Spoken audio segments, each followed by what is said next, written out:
Eh bien, amis internautes, bonsoir. Je vais vous parler aujourd'hui de Michel Coiffard. C'est un autre as de 14-18 et là, très clairement, on est dans les gens qui sont pas connus du tout. Les illustres, inconnus, même pas illustres et pas connus du tout. Michel Coiffard, j'avais écrit il y a quelques années, je crois 7 ou 8 ans, son article et je dois dire sans fausse modestie, j'ai dû être le premier à aller consulter son dossier au service historique de la Défense dans le fort de Vincennes. Il était pratiquement oublié de la littérature aéronautique et pourtant, le fait de parler de lui est quand même intéressant puisque je vous ai déjà parlé avec Gunmer, Navarre, Ningesser, Fonck du Star System qui entourait les As. Et il se trouve que lui, le Star System, est un élément déterminant, mais vraiment déterminant de son destin. C'est quelqu'un qui voulait être un as, qui est un tarvenu dans la guerre et qui fait preuve d'une volonté à déplacer les montagnes pour le devenir. Il y est parvenu. 3 petits points. Avant de raconter la fin, on va commencer par le début, évidemment, et raconter toute sa vie. Alors, Michel Coiffard, Michel Joseph-Marie Coiffard, il naît dans la grande rue de Nantes, chez sa mère le 16 juillet 1892 et il n'est pas né sous une bonne étoile parce qu'il n'a même pas été déclaré par son père à l'état civil. C'est une sage-femme qui l'a déclaré. Son père, Jean Coiffard, visiblement est en instance de divorce avec sa mère et il va effectivement rapidement divorcer. Donc, sa mère elle va partir avec le jeune Michel. Elle va se remarier avec un certain monsieur Hack et elle va vivre à Paris, au 18 rue de la Chapelle. C'est un quartier populaire du 18e arrondissement où le jeune Michel va grandir avec son demi-frère Léon, qui va naître après lui, et sa demi-sœur Yvonne. Avant que la famille ne déménage un peu plus tard, non loin, au 52 Philippe Girard, toujours dans le 18e arrondissement. Petit détail, il est à un pâté de maison de la maison natale de Charles Ningesser. Bon, peut-être ont-ils joué gamins ensemble, allez savoir. Quoi qu'il en soit, donc, le jeune Michel Coiffard, il grandit dans un milieu ouvrier et populaire. Son instruction se limite à l'école communale et quand il en sort, il devient apprenti chaudronnier. Très jeune, il n'a même pas 18 ans.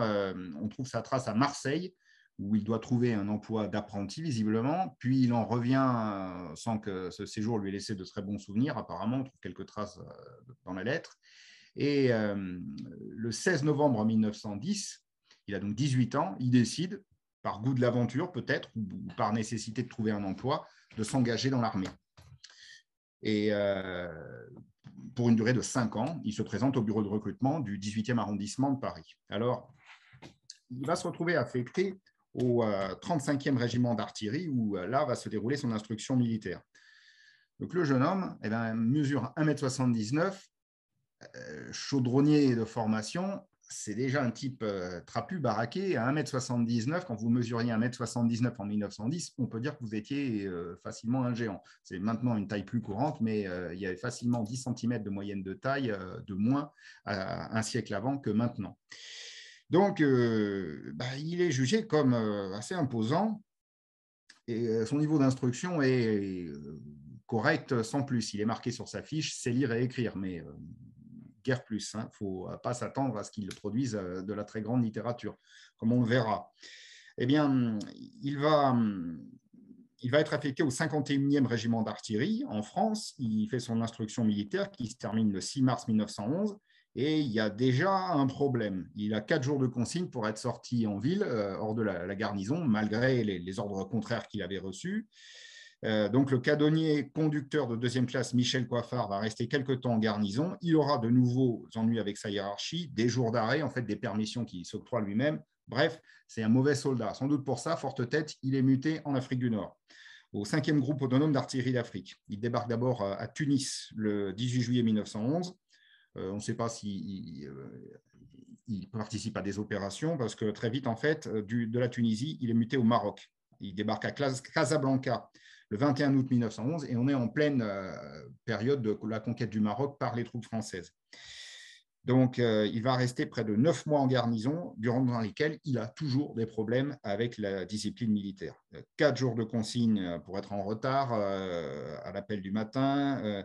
10 jours plus tard, on voit qu'il est impliqué dans une bagarre avec des soldats en ville et il récolte 4 jours de prison pour avoir frappé violemment et sans motif un camarade. Puis 8 jours de salle de police pour avoir été croisé par un officier en ville en tenue irrégulière. Bon, etc., etc.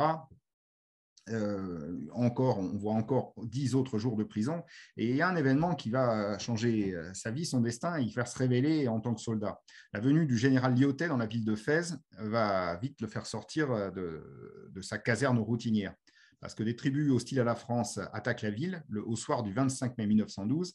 Et ces rebelles vont être repoussés par le feu de la garnison française. Et c'est là que le soldat Coiffard va se révéler. Le canonnier Coiffard va participer aux engagements, il va être blessé à l'épaule et il va recevoir le 28 mai une citation à l'ordre du jour de la division Gouraud, a fait preuve en maintes circonstances d'intelligence et d'audace dans les fonctions d'agent de liaison. Donc il a une blessure légère et après il va participer avec son groupe d'artillerie à plusieurs combats dans le pays. Cette première campagne du Maroc a un effet très sérieux. Là, il a trouvé sa vocation de soldat, plus aucune punition. Et il reçoit la distinction de canonnier, de soldat donc de première classe le 12 décembre 1912. Donc le 18 août 1913, il rentre en France. Il rembarque pour le Maroc le 25 novembre suivant, où il est nommé brigadier, c'est-à-dire caporal, et suivent plusieurs mois de garnison où il est victime de fièvre. Alors on a quelques photos de cette période. Et là, vous l'avez au moment de son engagement, où il était au 51e régiment d'artillerie. Le voici au Maroc, au tout début. Ça, c'était la période de Bidas, où il faisait des corvées. Visiblement, il est en tenue de corvée, peut-être même de cuisinier. Vous le voyez ici avec des indigènes à prendre le thé. Et là, on est après les engagements où on peut remarquer qu'il a été décoré. Le voici, le revoilà. Et 1913, il a un sérieux coup de blues parce que donc on voit qu'il a des galons ici de caporal, enfin de brigadier, et il va avoir de sérieux problèmes de santé. Il va être touché par des fièvres, visiblement le paludisme, et assez démoralisé. Au verso de la carte postale, il va écrire à sa famille. J'en ai fait la retranscription et ça vous donne une idée de son niveau scolaire. Donc, je t'envoie ce certificat de présence au corps pour que tu puisses toucher ma pension peut-être, que pourras, ça te fera peut-être plaisir. Moi, je philosophe, je m'en fous. Tant pis si je crève, personne ne m'écrit, ni chez N, ni de la famille. Adieu et bonne chance. Bref, un sérieux coup de blues, mais cette carte postale nous fait voir aussi son niveau d'orthographe est très limité et il y a une éducation tout à fait sommaire.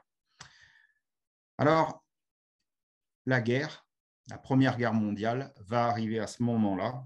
Il va être rappelé en France et tout de suite, le brigadier Coiffard, il a 22 ans, il reçoit l'ordre de rejoindre le 13e régiment d'artillerie qui est stationné à Paris et Vincennes. L'unité, elle va être intégrée dans la 10e division d'infanterie, envoyée dans la Meuse, va se battre dans les Ardennes, battre en retraite jusqu'à la bataille de la Marne, où là, en pleine bataille, le 10 septembre, Michel Coiffard va être sérieusement blessé à la tête et souffre des contusions quand un obus allemand tombe dans la route où se trouvent les avant-trains de son groupe d'artillerie. Alors, il n'attend même pas la guérison de ses blessures pour retourner en ligne. Il se distingue de nouveau le 28 septembre en allant chercher une pièce d'artillerie abandonnée sous le feu de l'ennemi, ce qui lui vaut une citation. Il va participer encore à des combats très durs. Il va être désigné comme observateur d'artillerie, c'est-à-dire l'artilleur qui va au-devant des lignes, observer où sont les tirs. Normalement, c'était réglé par aviation ou par des ballons captifs, mais on est au début de la guerre, ce n'est pas systématique. Et il n'hésite pas dans tout ça à courir sur le terrain qui est battu par l'artillerie ennemie. Il prend de très grands risques et le 5 juin 1915, il reçoit une nouvelle citation à l'ordre de la division.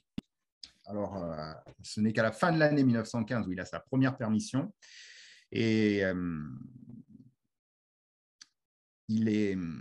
alors, d'après ce qu'il dit, son demi-frère serait tombé dans les chasseurs.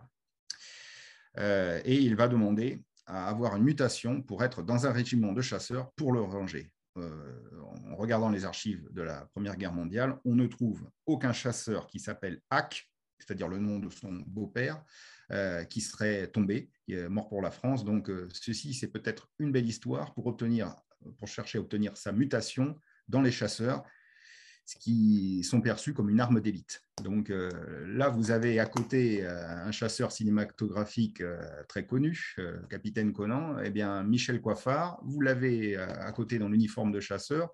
Les deux sont assez semblables. C'est la même couleur, c'est le même uniforme. Et ben, il va donc effectivement le 16 février 1916, ces intrigues ont marché. Il est muté au 3e bataillon de chasseurs à pied, c'est une unité très prestigieuse qui va devenir le 13e bataillon de chasseurs alpins.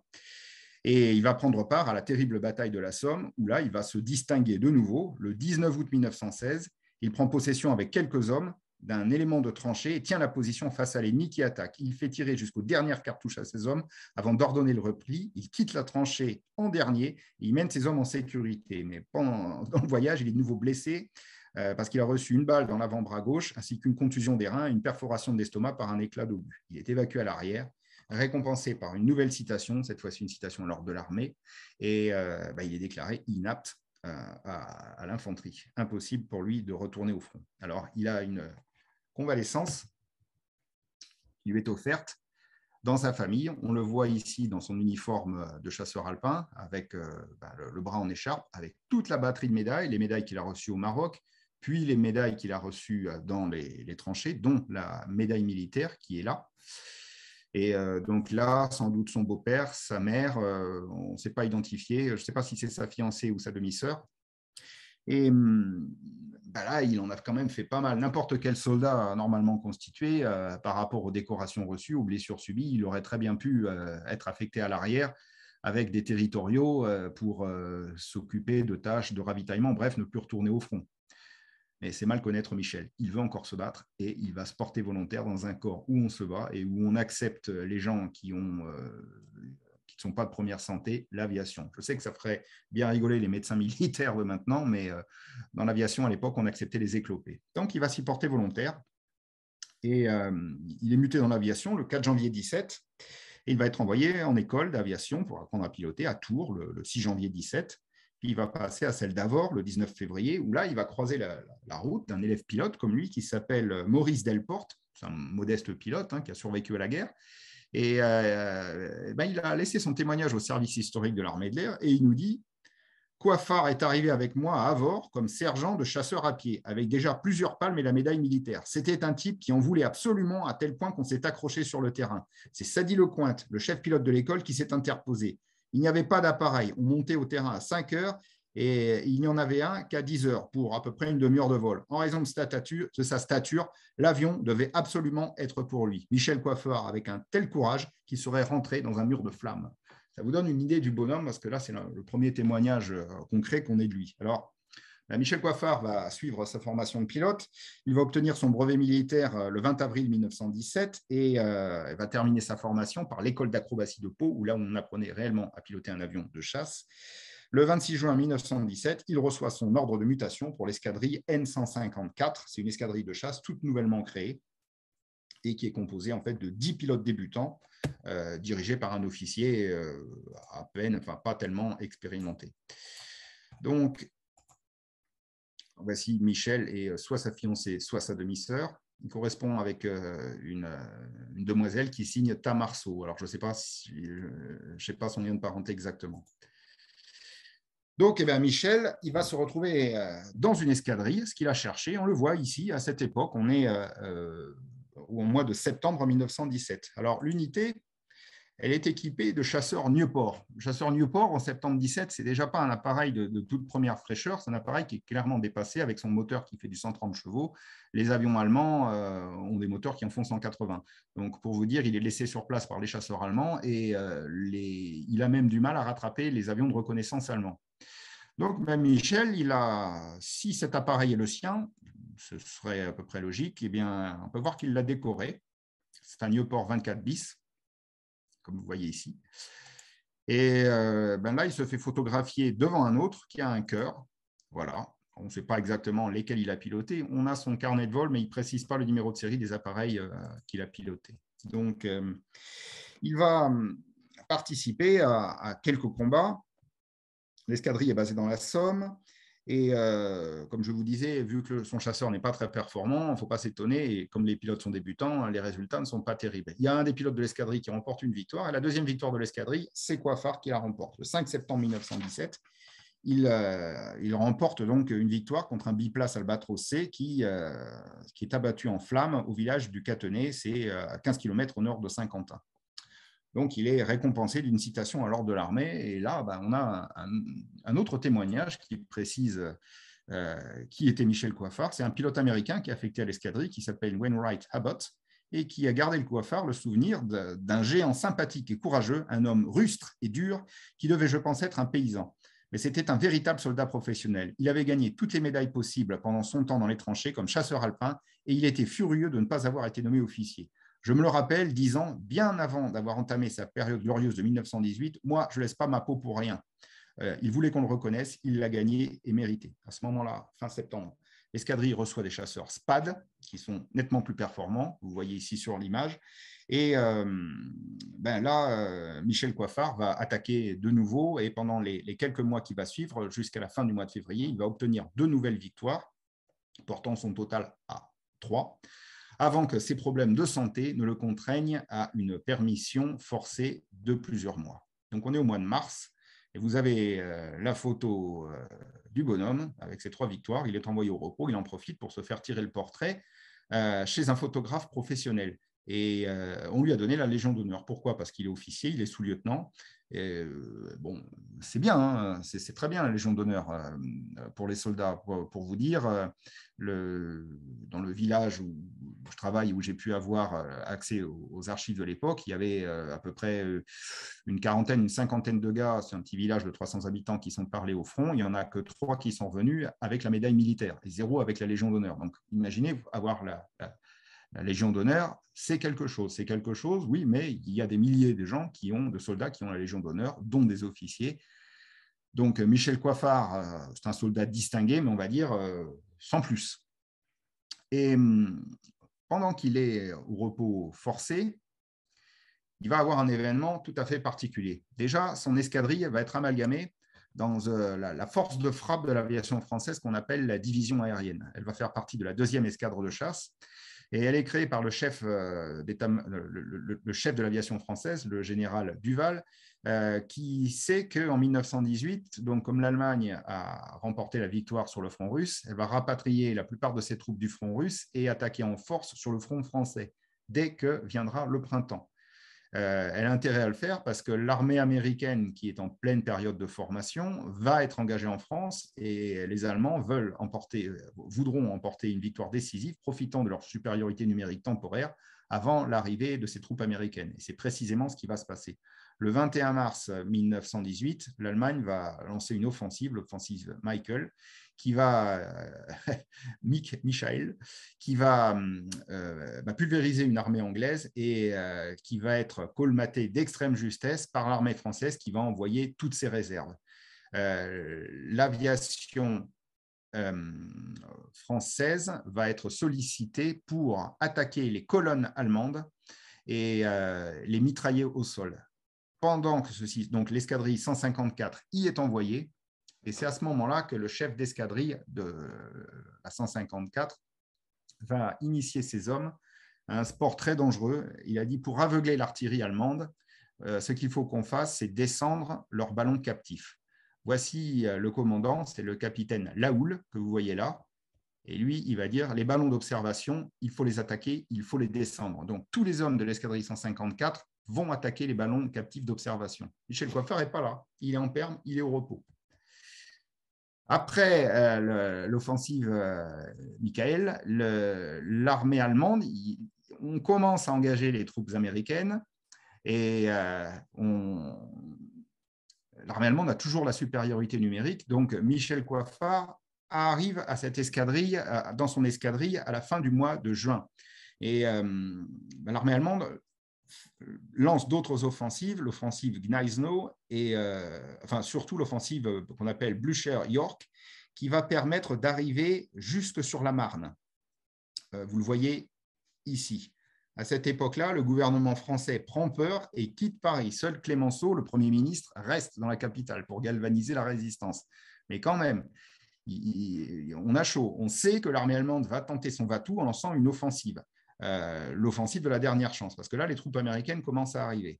Alors, Michel Coiffard, il arrive, après avoir passé plusieurs mois en permission de convalescence, il revient au mois de juin, et qu'est-ce qu'il fait?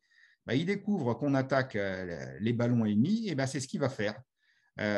Du 30 juin au 14 juillet 1918, il va remporter 6 victoires homologuées, dont 5 ballons. Donc là, vous avez l'escadre de chasse numéro 2 est basée ici, Coiffard est là, et c'est dans ce secteur, sur la Marne, qu'il va mener toutes ces attaques. Là, on le voit de retour. Il est dans l'escadrille, et à côté de lui, il y a 2 de ses équipiers les plus fidèles, Monsieur Ehrlich, qui est ici, et un autre de ses équipiers qui s'appelle Barbro. Et tous les 3, donc, ils vont en patrouille attaquer les ballons captifs allemands. Qu'est-ce que c'est que l'attaque d'un... Alors, voici Ehrlich. Et qu'est-ce que c'est qu'attaquer un ballon captif allemand? C'est une véritable partie de roulette russe. Les ballons captifs allemands, c'est un ballon au bout duquel est pendu un panier où il y a un observateur qui observe les tranchées adverses et qui règle le tir de l'artillerie. Trop haut, trop bas, trop à droite, trop à gauche. Il parle avec une TSF. C'est extrêmement dangereux. Le ballon est gonflé à l'hydrogène. En soi, c'est une cible facile. Il suffit d'arriver, de lui tirer quelques balles dessus, des balles au phosphore, ça enflamme la cellule. Seulement, voilà, les ballons captifs allemands sont extrêmement bien défendus et par de la DCA. Vous pouvez voir, là, c'est un dessin de M. Jean-Jacques Petit, qui représente Coiffard attaquant un ballon. Donc, c'est passé dans un véritable nuage de mitraille, sans parler des avions de chasse allemands qui sont en général tout autour pour protéger les ballons captifs. Donc, Coiffard, qui a du courage à revendre, il attaque. Il remporte 6 victoires, s'additionnant à ses 3 victoires qu'il a obtenues fin 17, début 18. Il est à 9. À 9, il est à la limite du communiqué aux armées. Eh bien, l'ultime offensive allemande va intervenir entre le 15 et le 17 juillet 1918 autour de la ville de Reims. Les Allemands vont attaquer par l'ouest et l'est de la ville, essayer de la prendre en tenaille. C'est l'offensive Friedensturm. Michel Coiffard, du 15 au 17 juillet, dans ces quelques jours, il va incendier à lui tout seul 5 ballons captifs ennemis. Puis, donc c'est l'ultime bataille puisque les troupes allemandes n'ont plus de réserve et à ce moment-là, l'armée française qui utilise le concours de l'armée américaine va lancer toute une série de vigoureuses contre-attaques qui vont ramener en fait les Allemands jusqu'au niveau de la frontière belge. Il va y avoir du 18 juillet au 6 août 1918 ce qu'on appelle la deuxième bataille de la Marne, où là, l'avion de Coiffard, enfin l'escadrille de Coiffard est ici. Michel Coiffard, entre le 18 juillet et le 6 août, il va remporter 8 victoires aériennes, dont 6 ballons. Donc, il va passer au communiqué le 23 juillet 1918. Alors, le voilà, pendant la bataille autour de Reims, 15 juillet 1918, 4 victoires. Il est content. Il est toujours avec son équipier Ehrlich, qui est ici. Là, vous avez un autre as de l'escadrille qui s'appelle Gros, et là, il s'agit d'un autre as encore, Paul Petit. Donc, voici Michel Coiffard qui observe le retour de ces gars. Il est nommé chef d'escadrille en plein pendant la bataille parce que donc, le chef d'escadrille, le capitaine Lahoud, lui, a été blessé. Il s'est pris un tir de DCA. Il est revenu grièvement blessé. Il doit partir. Donc, c'est Coiffard qui est le chef d'escadrille. Coiffard, on lui donne sa responsabilité. Il a bien compris, il faut descendre des ballons. Donc, il va mener ses hommes à l'attaque au ballon. On a plusieurs témoignages. Regardez, là, on voit très bien qui c'est quel chef. Les avions d'escadrille n'ont pas d'insigne d'escadrille à l'époque, ils ont des bandes rouges à l'avant et à l'arrière, enfin, autour de l'hélice et au bout du fuselage. Ils vont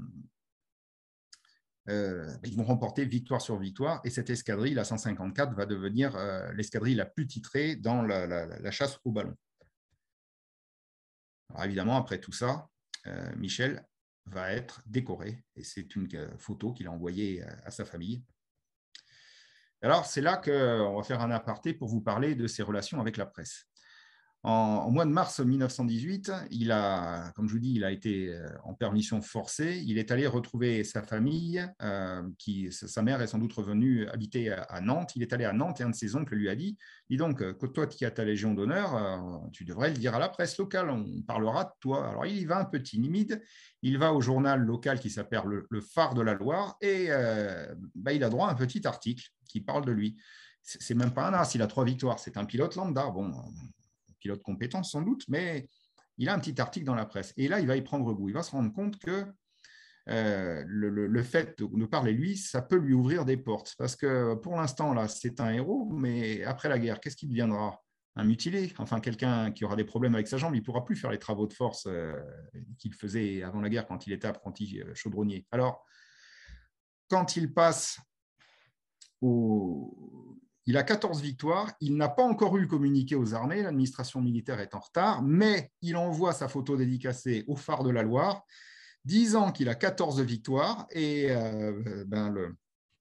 le Phare de la Loire fait un petit article disant « Las Nantais Coiffard ».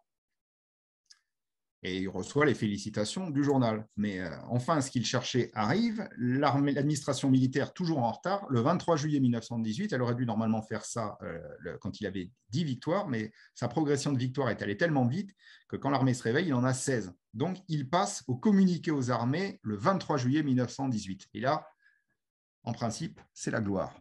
En principe, parce qu'à ce moment-là de la guerre, il y a déjà une 60aine de pilotes qui ont eu droit aux honneurs du communiqué. Donc, ça reste encore un pilote lambda. Et les journaux nationaux parlent de lui dans un petit entrefilet dans les dernières pages. Alors là, il n'en est pas très content. Heureusement, le Phare de la Loire de Bretagne et de Vendée met Michel à la une avec sa photo, la photo qu'il a envoyée d'ailleurs au journal, pour préciser. C'est moi au communiqué, vous voyez, je suis là.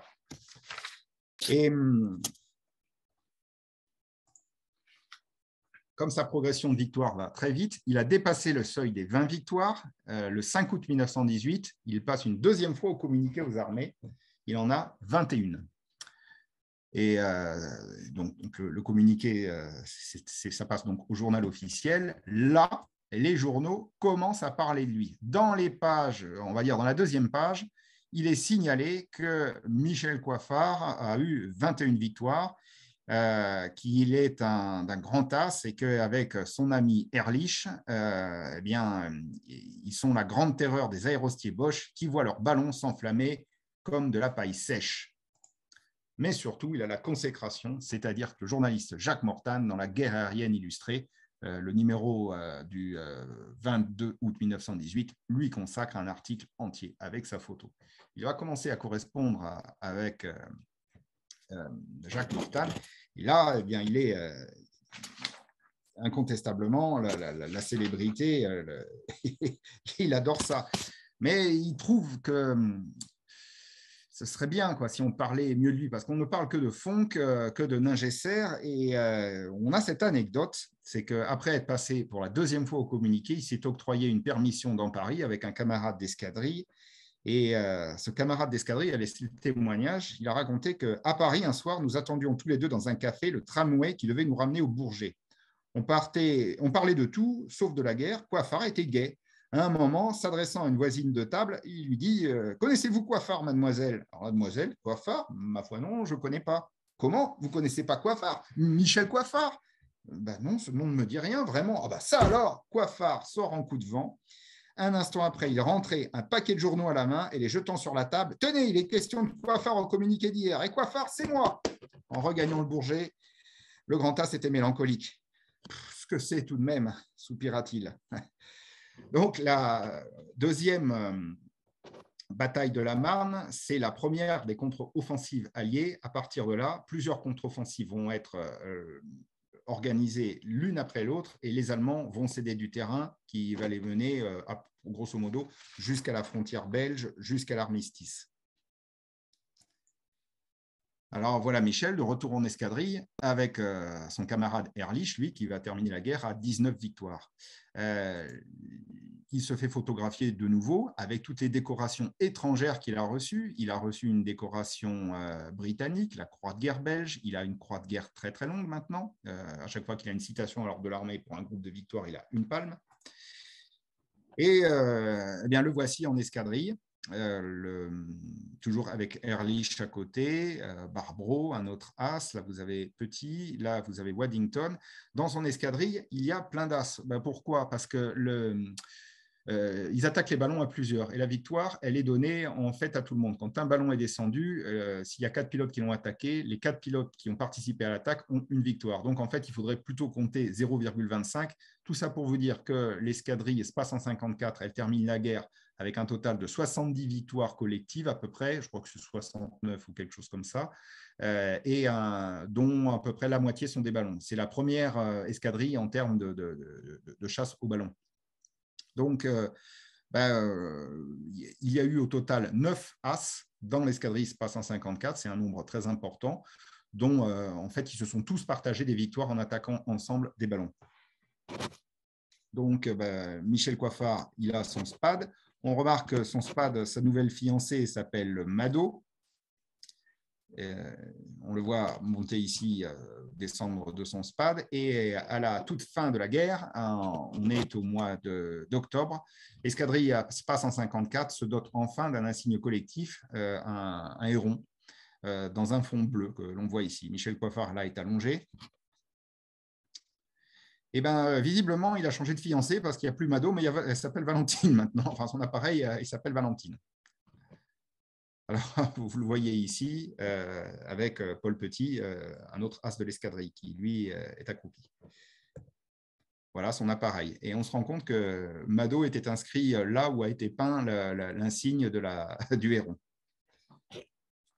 Alors, c'est un SPAD 13.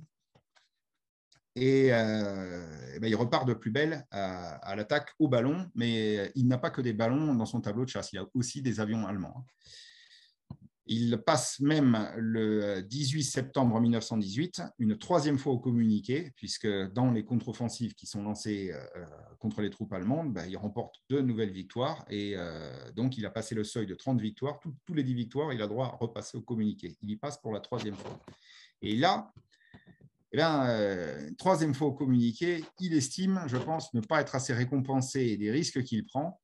Et on a une lettre, le 14 septembre 1918, dans laquelle il écrit à Jacques Mortane, le journaliste de l'aviation. Il explique qu'il a beaucoup de victoires, qu'il a quand même une injustice, c'est qu'il a eu la médaille militaire très tardivement. Il a eu la Légion d'honneur, mais il trouve que les grands pilotes de chasse, tels que Pinsard, Boyau, etc., se sont vus attribuer la rosette de la Légion d'honneur, c'est-à-dire c'est le grade supérieur de la Légion d'honneur. Après chevalier, vous avez officier. Et quand vous êtes officier de la Légion d'honneur, donc il y a une espèce de rond sur le ruban, on appelle la rosette. Et surtout, quand on a la rosette, on a une pension qu'on a toujours maintenant, mais qui est absolument ridicule, qui se monte à quelques euros. Mais à l'époque, elle était quand même assez conséquente. Et il va vous dire que lui, il est quand même un héros, qu'il y a laissé sa santé et que ce serait quand même justice qu'on lui donne la rosette de la Légion d'honneur parce qu'il a maintenant 27 victoires. Ou même 30, et qu'après la guerre, il ne pourra plus faire des travaux de force, et donc ce serait bien que vous compreniez. Donc il écrit à Mortane en lui disant « Je sais que vous avez le bras long, que vous êtes haut placé dans les cercles de l'aviation, est-ce que vous ne pourriez pas intervenir ?» Et donc il a fait taper cette lettre qui est dactylographiée par le secrétaire de l'escadrille, qui a dû en corriger l'orthographe évidemment, et il joint d'ailleurs à cette lettre le tableau de chasse complet de ses victoires avec les citations qui vont avec. Donc, il a un plan média qui est bien rodé. Tellement bien rodé qu'il écrit aussi à des constructeurs aériens, à des industriels, la société du carburateur Zénith. Il lui a envoyé sa photo dédicacée. Je suis Coiffard, j'ai un as, j'ai 30 victoires. Est-ce que vous auriez une petite place pour moi après, pendant la guerre? Alors donc là, on a la réponse. Que le directeur, il le salue très cordialement, qu'il a été très heureux de l'envoi de sa médaille, enfin de toutes ces citations, et il lui dit je vous rencontrerai donc à votre prochain passage à Paris. Coiffard se place, il veut profiter de sa gloire après la guerre, il sait sans doute que ça ne durera pas, donc il veut en profiter pour obtenir une place. Et tant qu'à faire à jouer sur la gloire, autant avoir le plus de victoires possible. Et c'est là. Le plus de victoires possible, donc on attaque. Et on attaque les ballons. Parce que quand on part en mission, on ne rencontre pas toujours des avions ennemis. Par contre, des ballons, on en rencontre à peu près toujours. Même si c'est un peu plus difficile, comme l'armée allemande est en retraite, bon, on en trouve quand même toujours. Donc tous les pilotes attaquent, attaquent, attaquent. C'est les ordres qu'ils donnent. Et ben, le problème, c'est que c'est quand même dangereux. Et quand vous tentez beaucoup trop le destin, vous finissez par en subir les conséquences. Ça, c'est le SPAD de Jacques Ehrlich, son fidèle équipier, qui, après avoir descendu sa 10e saucisse, s'est fait toucher par la DCA. Il a eu la chance de pouvoir poser son appareil endommagé dans les lignes allemandes où il est capturé. On est au mois d'octobre 1918. Et voilà, j'ai fait cette petite infographie pour vous parler des as de l'escadrille SPA 154. Ils sont tous là. Ehrlich, Waddington, 12 victoires, Lahoule, 10 victoires, Condamine, 9 victoires, Barbro, 8 victoires, Louis Gros, 8 victoires, il est enterré à Fronton, pas loin d'ici, Xavier Moissinac, 7 victoires, et Paul Petit. Ben, vous avez le destin de tout le monde. Et voilà. Quand on est à la fin du mois d'octobre 1918, voilà ce qui reste. Il y en a 2 qui ont été tués, 2 qui ont été sérieusement estropiés et 1 qui a été capturé. Ehrlich, sans compter que Waddington, l'état-major, l'a muté dans une autre escadrille pour qu'il la redynamise. Il n'y a plus que Paul Barbro, qui est assez chanceux pour être encore en vie, et Théophile Condamine. Théophile Condamine, lui, il a la particularité d'être pratiquement le dernier as de la guerre. Et, il est arrivé dans l'escadrille au mois de juillet-août 1918, c'est-à-dire 4 mois avant la fin de la guerre. Et bien, malgré ça, il va devenir un as en attaquant les ballons à fond, avec son chef d'escadrille, Coiffard. Coiffard, alors, il n'y a plus d'as véritablement dans l'escadrille et les pilotes qu'on lui envoie sont des nouvelles recrues. Tout le problème, c'est que les nouvelles recrues sont très loin d'avoir le niveau de combativité des gens qui en veulent comme les as. Et on a même le témoignage d'un chef d'escadrille de l'époque, M. Rougevin-Baville, qui a raconté que lui, il a commencé la guerre à Verdun. Il disait qu'à Verdun, tous les pilotes étaient extrêmement gonflés, ils se battaient pour sauver le pays. Enfin bref, c'était des patriotes. Quand vous étiez en 1918, tout le monde en avait marre de la guerre. Et les gens qui venaient dans les écoles de pilotage, c'était souvent des soldats qui se portaient volontaires pour aller dans l'aviation parce que pendant les 6 mois d'école, au moins, ils n'étaient pas dans les tranchées, ils avaient un lit, un repas chaud et voilà, quand ils arrivaient en escadrille, il fallait se battre. Ils n'étaient pas volontaires du tout pour aller se battre. Ils faisaient tout pour faire une patrouille. Dès qu'on rencontrait l'aviation allemande, souvent, comme par hasard, leur moteur avait un problème ou leur mitrailleuse s'enrayait et ils retournaient à l'escadrille. Bon. Eh bien, le 28 octobre 1918, Coiffard va décoller à la tête de 11 appareils qui vont, avec comme équipier immédiat Théophile Condamine, et qui vont faire une patrouille sur les lignes ennemies en protection d'un avion de reconnaissance français. 6 km à l'arrière des lignes ennemies, ils aperçoivent un groupe de chasseurs et Coiffard bat des ailes et pique pour les attaquer. Et le problème, c'est qu'il n'y a que Condamine qui le suit. Tous les autres vont rester à l'arrière. Donc,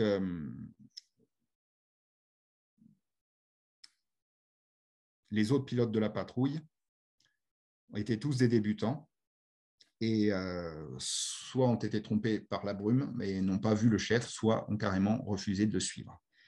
Donc, le combat a été décrit dans le rapport de Théophile Condamine. En fin de mission, Coiffard et moi piquons sur 5 Fokkers. Coiffard en prend un, qu'il attaque de très près. Il est à son tour attaqué par un autre. Après avoir dégagé Coiffard, je reprends de la hauteur et suis attaqué par 3 autres Fokkers.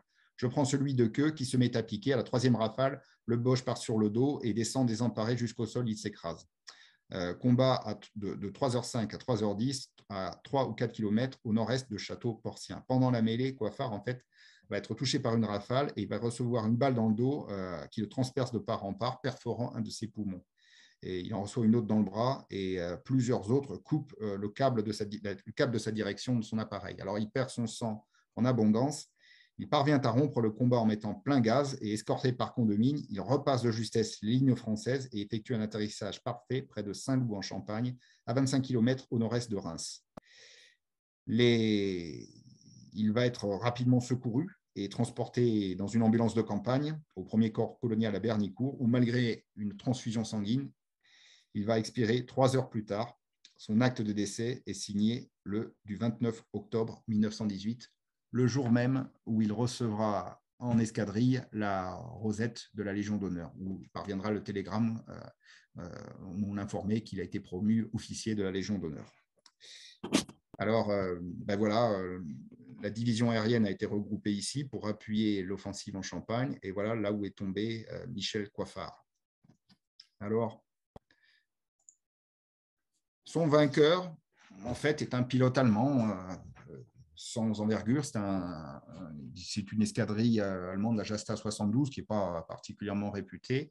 Et son vainqueur semble être le lieutenant Ernst Schulz, que vous voyez ici, qui a revendiqué pendant le combat ses 3e et 4e victoires, c'est-à-dire les dernières de son tableau de chasse. Les obsèques de Coiffard, elles ont lieu le lendemain. Et il n'y a guère que son ancien équipé Ehrlich, revenu de captivité, qui va s'occuper de la mémoire de Michel Coiffard. Il y aura des articles dans les pages intérieures des journaux qui indiqueront que Las Coiffard est mort. On est à l'époque où on est tout de suite près de la fin de la guerre. Donc, à ce moment-là, les nouvelles qui intéressent les Français, c'est les nouvelles de la capitulation des troupes allemandes.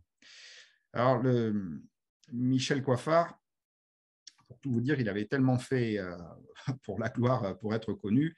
Une cérémonie à sa mémoire va se tenir le 1er décembre 1918 à l'église du Vertou, c'est-à-dire à le village de sa mère, en présence de membres de sa famille et de notabilités nantaises. Mais le journal Le Phare de la Loire note que l'église est assez clairsemée et la mémoire de la guerre s'efface très vite en fait dans la population française qui n'aspire qu'à tourner la page. Donc, un peu plus tard, le journal Le Phare de la Loire va lancer une souscription pour qu'on offre une pierre tombale à Coiffard. Elle va recueillir que 892 francs, c'est pas génial. Et un peu plus tard, à l'initiative de quelques aviateurs nantais, dont un certain Louis Maufrat, qui a fondé l'aéroclub de Nantes, une rue de Nantes va être nommée en l'honneur de Michel Coiffard. C'est une rue maintenant qui est fermée à la circulation publique, c'est une impasse. Et en 1938, le journal de Nantes note que le nom de Michel Coiffard est complètement oublié et et déplore, rappelle à ses lecteurs qu'il s'agissait d'un grand as. Alors, qu'est-ce qui va rester de Michel Coiffard? Rien. Rien, complètement oublié. Le symbole de son escadrille, l'ASPA 154, a été repris par l'armée de l'air, par un escadron de Jaguar de l'armée de l'air, que vous voyez ici. Et le voici. J'avais correspondu à l'époque avec l'ancien chef d'escadrille et en fait, il avait pris, quand il a recréé cette escadrille, il avait pris ce symbole surtout pour l'insigne, le héron. Et il y avait beaucoup de ces oiseaux à côté de la base où il était, ça lui avait semblé sympathique. Il avait même oublié, il ne savait pas qui était véritablement Michel Coiffard. Et Michel Coiffard, voilà, maintenant, c'est une tombe anonyme dans un cimetière à côté dans une nécropole militaire à côté de Reims. Et il a fait de la SPA 154 donc la meilleure escadrille de l'aviation française dans la chasse aux ballons captifs. Comme je vous disais, je retrouve le total exact. 39 Draken enflammés, plus 24 avions abattus, soit un total de 63 victoires confirmées. C'est une escadrille parmi le top 10 des escadrilles de chasse de l'armée française pendant la Première Guerre mondiale.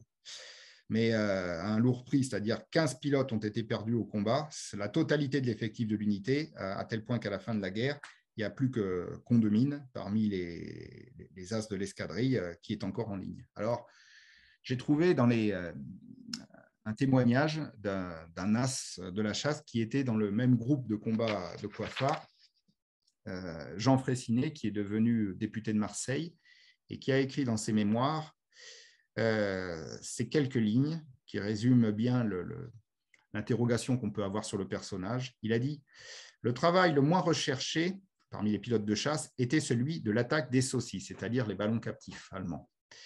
Sans doute une attaque victorieuse procurait-elle aussi la certitude d'une homologation suivie d'une citation.